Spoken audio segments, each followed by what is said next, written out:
안녕하십니까, 정신일입니다.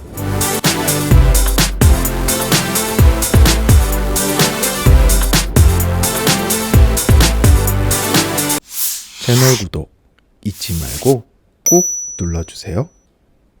이번 코너는 일본 지식인들이 한국에 대해서 어떤 이야기를 하는지를 알아보는 코너, 일본 지식인 반응 코너가 되겠습니다.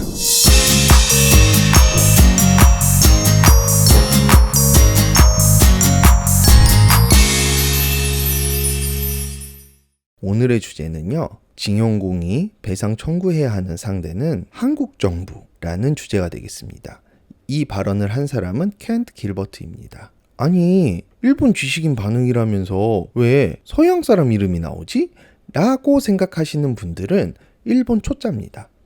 일본은요, 특히 일본 우익들은요, 자신들의 주장의 독립성, 객관성, 중립성을 강화하기 위해서 이런 서양 사람들의 주장을 많이 활용을 합니다. 즉, 자신들이 주장하는 거지만 이거를 서양 사람 입을 통해서 발언을 하게 함으로써 이 발언이 굉장히 객관적인 시각에서 나온 주장이다라고 얘기를 하는 것이죠. 이 켄트 길버트는요, 1970년에 처음으로 일본에 방문을 했고요. 그때 당시에는 부리검령 대학생이었어요. 그리고 이 부리검령 대학은 몰몬교 대학으로 유명하잖아요. 그래서 선교사로 처음 방위를 했고요. 그 다음에 1980년에 부리검령 대학에서 박사학위를 취득하고 기업의 법률 컨설턴트로서 다시 일본에 방문을 합니다. 그리고 그 이후에 쭉 일본에 머물렀고요. 그 다음에 1983년에는 일본의 한 방송 프로그램에서 외국인 탤런트로 고정 출연하면서 본인의 지명도를 높였고요. 이후에 일본의 헌법 구조 개정 찬성, 그 다음에 상케이 국장 기소 사건,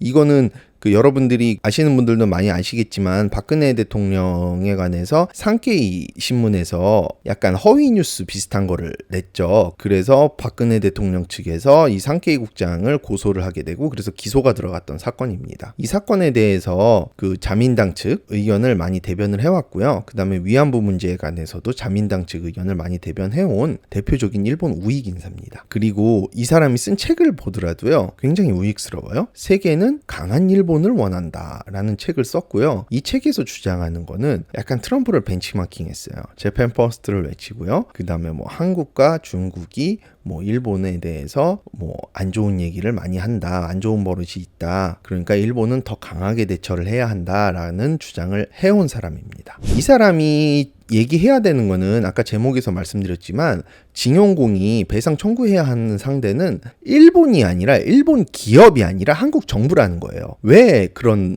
얘기를 하냐면요, 일본과 한국이 그 한일 청구권 협정을 맺었죠. 그 청구권 협정에서 보면 나오는 문구가 개인의 청구권도 소멸한다라는 내용이 있어요. 개인의 청구권도 소멸을 한다라는 내용이 있고, 그걸 일괄적으로 한국 정부가 그 금액을 다 수령을 했다라고 주장을 하는 거죠. 그러니까 이 금액을 다 받았는데, 그렇게 해서 개인 청구권까지 한국 정부가 다 받아갔는데 왜 이런 문제가 발생을 하냐라는 거예요. 그리고 당시에 제공한 금액은 8억 달러고요. 그 8억 달러는 당시 한국 국가 예산의 2년분이고요. 이 자금으로 한국 경제 개발의 기초를 다졌다라는 거죠.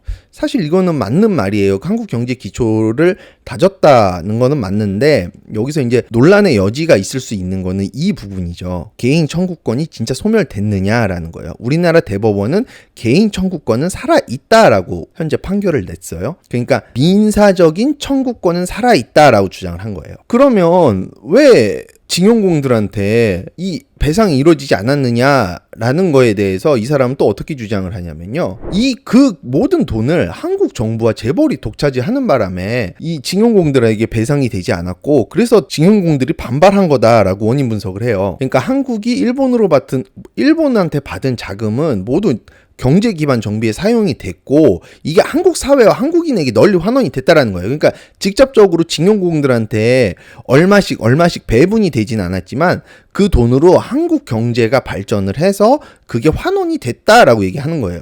그리고 일부분은 권력자는 재벌의 호주머니 속으로 사라져버린 것도 사실이다라고 얘기를 해요.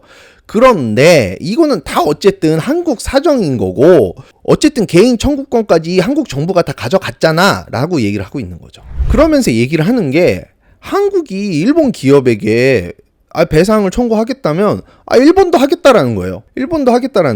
일본이 하겠다라는 건 뭐냐면 대표적인 게 그 한국은행 화폐금융박물관이죠. 이거는 구조선은행 본점이거든요. 그래서 이 구조선은행의 후신인 아오조라 은행이 이거를 청구할 수 있다라고 얘기하는 거고요. 그 다음에 미츠코시 이세탄 같은 경우에는 신세계 본점이죠. 신세계백화점 본점이고요. 이게 원래 미츠코시 경성지점이거든요. 근데 이제 전쟁이 끝난 다음에 한국이 이제 광복을 하면서 그냥 두고 나가버렸거든요. 그러니까 이것도 청구할 수 있다라는 거예요. 그러니까 이 개인 청구권 소멸이라는 거는 일본이 한국에 청구하는 거 또 소멸시킨 거고, 한국이 일본에 청구하는 것도 개인 청구권도 소멸시켰기 때문에 우리는 그동안 꾹 참으면서 이렇게 살아왔는데 이제 와서 니네가 그런 식으로 나오면은 우리도 재미없다 뭐 이런 식으로 지금 약간 협박성인 거죠. 저희들의 이제 결론을 이제 이러한 주장에 대해서 저희가 얘기하고 싶은 결론에 대해서 말씀을 드리겠습니다. 한국도 어른이 되어야 할 때가 아닌가라고 저는 생각을 합니다. 그러니까 일본 자민당 정권이 이렇게 서양인을 통해서 자신들의 주장을 관철시키기 위해 다각도로 노력을 하고 있는데 반해 한국 정부는 지금 어떻죠? 한국 대법원 판결 이렇게 났는데 일본이 경제 제재, 죽창가를 불러라, 일본을 쳐들어가라, 일본 물건 안 산다 이러고 있죠. 그 죽창가의 의미도 모르나 봐요. 그 죽창가 들고 나가서 다 죽었어요. 일본 군인 한 명인가 죽고. 그런 무모한 짓거리는 좀 그만했으면 좋겠어요. 우리도 조금 이제 어른이 돼서, 저희가 전 영상에서도 말씀드렸지만 일본의 양심적 지식인이라고 우리나라에서 얘기하는 흔히 그분들은요, 일본 정부에 요청을 하는 거는 정말 어른이 되라, 그런 죽창가 부른다고 함부로 응하지 마라 라는 얘기거든요. 저희도 그런 얘기를 해주고 싶어요. 우익들이 이런 얘기 한다고 해서 우리가 죽창가 부르지 말고 함부로 떠들지 말고, 아베가 수출 규제 한다고 해서 함부로 죽창가 부르지 말고 우리가 천천히 이 문제를 침착하게 해결해 나갈 수 있도록 협상 테이블에 앉으면 사실 한국 경제에 큰 타격 안 줘요. 그리고 우리 전에 영상에서도 말씀드렸죠. 한국 수출 규제가 한국 경제에 타격 못 줘요. 그리고 우리가 하는 불매운동이 일본 경제에 타격 못 주고요. 반대로요, 일본이 한 수출 규제로 인해서 일본 기업인 스텔라 케미파의 영업이익은 급감했고요. 그 다음에 한국이 한 불매운동으로 인해서 대마도에서 관광업을 하시는 분들의 경제 상황이 엄청 악화가 됐어요. 이제 우린 어른이 되어야 됩니다. 침착하게. 일본 우익이 까분다고 우리도 까불지 말자. 그다음에 두 번째로요, 사실을 좀 사실로 받아들여야 될 필요가 있어요.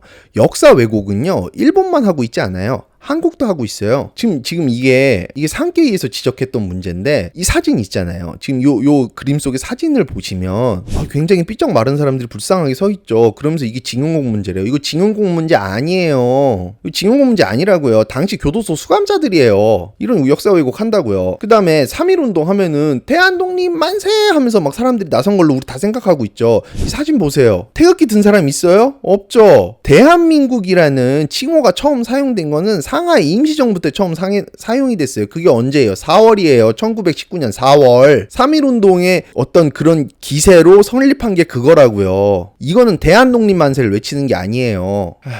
어쨌든 뭐 이 문제에 대해서도 저희가 참 할 말은 많겠습니다만, 어쨌든 저희가 하고 싶은 얘기는요, 사실은 사실대로 받아들이고 그 다음에 어른이 되어야 우리가 한국과 일본의 협상에 있어서, 외교적인 협상에 있어서 우위를 점할 수 있지, 절대 문재인 정부가 하는 죽창가, 그 다음에 반일운동, 이런 것들은 절대 도움이 되지 않는다는 거, 이렇게 저희가 결론을 좀 내리고 싶습니다. 오늘 준비한 영상은 여기까지고요. 지금 좋아요, 구독 버튼 꼭 눌러주세요. 감사합니다.